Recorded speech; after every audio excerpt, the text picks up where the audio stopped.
Patagonia's most famous ad asked you not to buy their jacket. It nearly bankrupted the company. It was Black Friday 2011.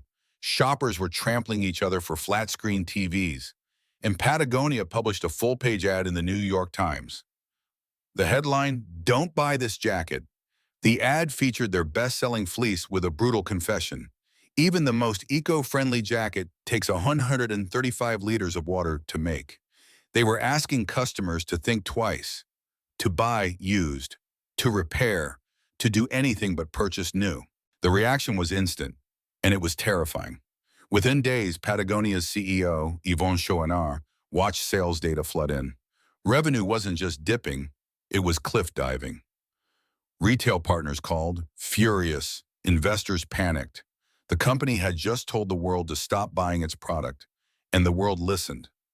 By some estimates, sales dropped sharply almost overnight.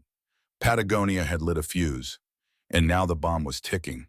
But here's where the story twists. Patagonia didn't kill the campaign. They doubled down. They started a program called Warnware, mobile repair trucks, free patching. They taught customers how to fix zippers, repair tears, re-waterproof jackets. The message was consistent. We'd rather you fix your old jacket than buy a new one. On paper, this was economic suicide, a clothing company telling people to keep wearing their old clothes. The industry laughed. Competitors called it a PR stunt that backfired. Analysts predicted Patagonia would become a niche player, a museum piece for crunchy environmentalists. But something strange happened. The people who did buy, after thinking twice, bought with conviction. They became evangelists. They posted photos of their repaired jackets.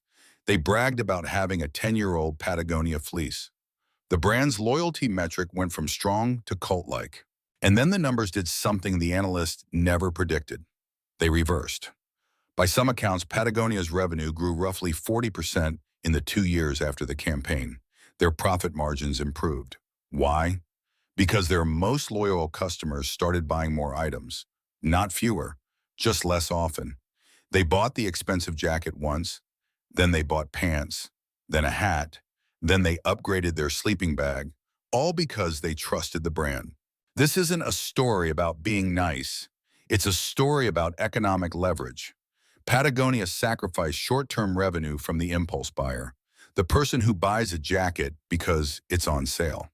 That's a huge chunk of most clothing businesses.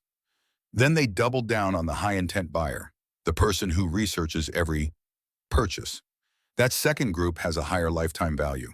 They buy less often, but they spend more per transaction, and they never leave.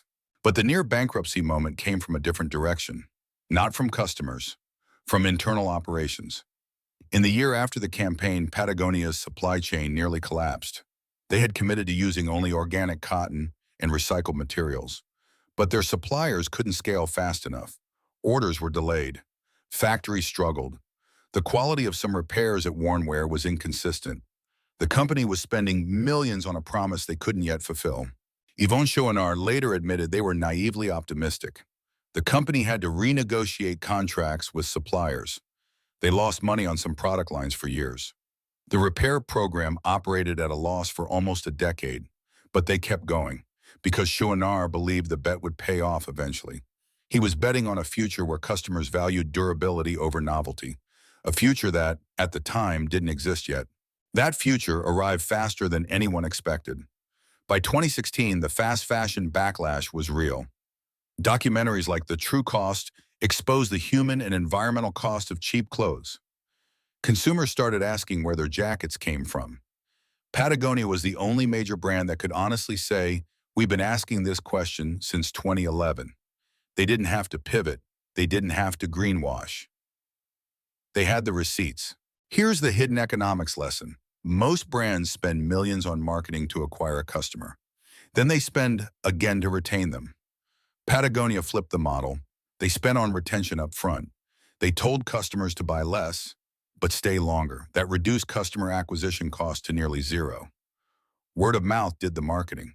The ad that nearly bankrupted them became their cheapest customer acquisition channel because it was news, it was shareable, it was real.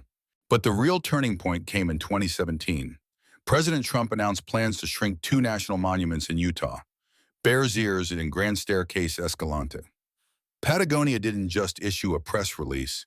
They changed their homepage to a stark black screen with white text. The president stole your land. They sued the administration. They donated 100% of Black Friday sales to environmental groups. That year, Black Friday was their biggest sales day ever. The lawsuit cost them millions. It also earned them a permanent place in the culture. Critics called it a publicity stunt, but customers saw it as proof. This wasn't a company that just printed eco slogans on tags. This was a company willing to risk its bottom line for a principle, and that changed who bought from them. Sales from values-driven shoppers, the most loyal, least price-sensitive demographic, skyrocketed. The brand became a badge of identity. By 2020, Patagonia was generating roughly $1 billion in annual revenue. The company had never been more profitable, and the "Don't Buy This Jacket" ad was being taught in business schools as the greatest marketing campaign of the century. But the real lesson wasn't marketing, it was strategy. Patagonia had built a business model that could survive a short-term crisis because it had invested in long-term trust. That trust was an asset, and assets compound. Then came the ultimate test. In September 2022, Yvon Chouinard announced he was giving away the entire company, all of Patagonia's stock, to a trust and a nonprofit dedicated to fighting climate change. The company was worth roughly $3 billion. He and his family would receive no personal benefit. This wasn't a sale, it was a transfer. The business would continue to operate, but all profits would go to environmental causes, forever. The business world was stunned, but Patagonia's customers? They weren't surprised. They had been watching for over a decade. The company that told you not to buy its jacket, the company that sued the government, the company that repaired clothes for free. Of course, they would give away the whole thing. It was the logical conclusion of a strategy that had never been about maximizing profit.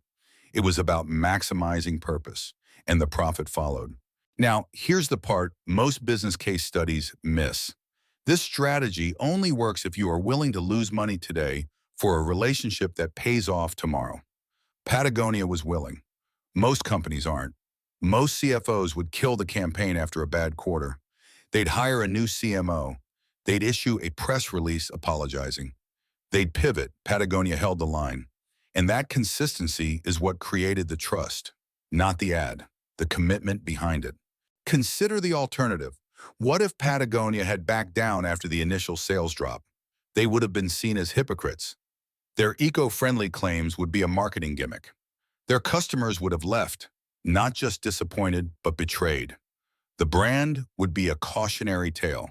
Instead, they became the most trusted outdoor brand on earth. Their customer retention rate is among the highest in retail. Their referral rate is insane, all because they didn't flinch. There's a lesson here for every founder watching.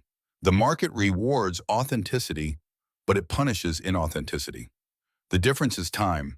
Authenticity costs in the short run. It requires you to say things that might hurt sales. It forces you to turn down easy money. But over a long enough timeline, the authentic brand wins. Because customers have excellent bullshit detectors. They know when you're just selling. They reward you when you're actually building something real. Patagonia's strategy wasn't a gamble. It was a calculated bet on human psychology. They understood that consumers are not rational. We don't buy jackets. We buy identities. We buy the story we tell ourselves when we put on that jacket. Patagonia's story was, I'm the kind of person who cares more about the planet than about having the newest thing. That is a powerful identity. And once you own that identity, you don't switch brands easily. The near bankruptcy myth is misleading. Patagonia was never close to insolvency. They had a strong balance sheet, but the campaign did cause a cash crunch that strained operations. It did force layoffs in some departments. It did cause real pain. The lesson isn't that you should do something risky and it will work out. The lesson is that the risk is real, and you need to have the capital and conviction to survive the valley of death between the action and the payoff. So what's the takeaway for you, the founder? Stop optimizing for the next sale. Start optimizing for the next decade. Ask yourself, if I told my customers the hardest truth about my product, would they respect me more or less? If the answer is more, you haven't been honest enough. If the answer is less, you have a product problem. Patagonia's honesty revealed that their product was good enough that customers would buy it anyway. Is yours? This is why Patagonia's story matters right now. ESG backlash is real. Greenwashing accusations are everywhere. Founders are afraid to take a stand. Reportedly, but the data shows that authenticity still wins if it's real. Not if you fake it, not if you perform it, if you actually build your business around a principle you die for. Patagonia did, and it nearly killed them. But it also made them unstoppable. So ask yourself, what are you willing to lose to win? Hit subscribe if you want more case studies that cut through the noise. And watch the next video about how a company that lost money on every sale became a billion-dollar brand. You won't believe the math.